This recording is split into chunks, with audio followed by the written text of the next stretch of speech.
Dara Bells, totoong nagbabago, yung mga kalingap, magandang araw sa inyong lahat. Eto na naman tayo, bagong update sa Kalingap Universe at sa vlog na to. Hindi lang tayo kinilig, kundi na-inspire din.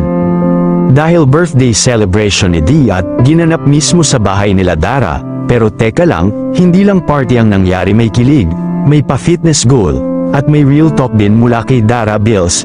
Tara at panoorin natin. Late man ang celebration ni Di, pero ramdam mo pa rin ang saya at pagmamahal.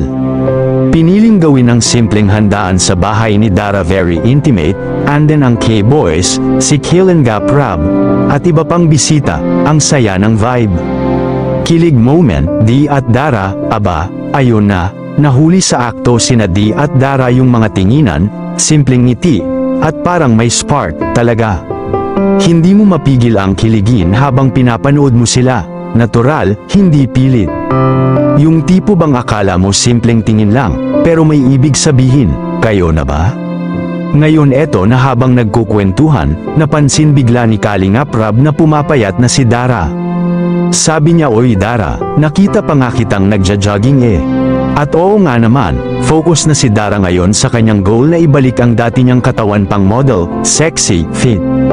Talagang disiplina at commitment ang puhunan, real talk ni Dara, mahirap pero laban. Pero syempre, hindi rin niya tinago ang totoo.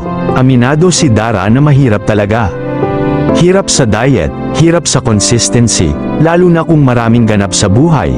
Pero ang maganda dito, hindi siya sumusuko. Ganun si Dara kahit nahihirapan, tuloy lang sa laban. Walang nagbago, mabait pa rin si Dara, at sa dulo ng lahat ng ito, isang bagay ang kapansin-pansin. Walang nagbago kay Dara, sa kabila ng mga improvements sa sarili, mga vlogs, at atensyon, nanatili siyang mabait, masunurin, at mapagpakumbaba. Kaya naman hindi rin nagbabago ang tiwala at pagmamahal ng kanyang mga sponsors at supporters. Nagbigay siya sa'yo, Dara, ng for ano daw to, school mo, allowance. Thank you po. Nagbigay sila ng 10,000 pesos. Grabe, thank you po. So ayan po, 10,000 po from DLS Group. Kunin mo yung bag ko, bro. Ayan, Dara. 1, 2, 3, 4, 5, 6, 7, 8, 9, 10,000 pesos.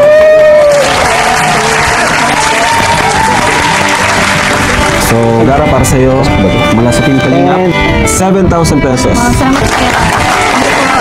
Ayan, Dara, inaasahan namin yung, ano mo, yung hinintay namin yung pag-college mo. Kasi college ka na next year, di ba?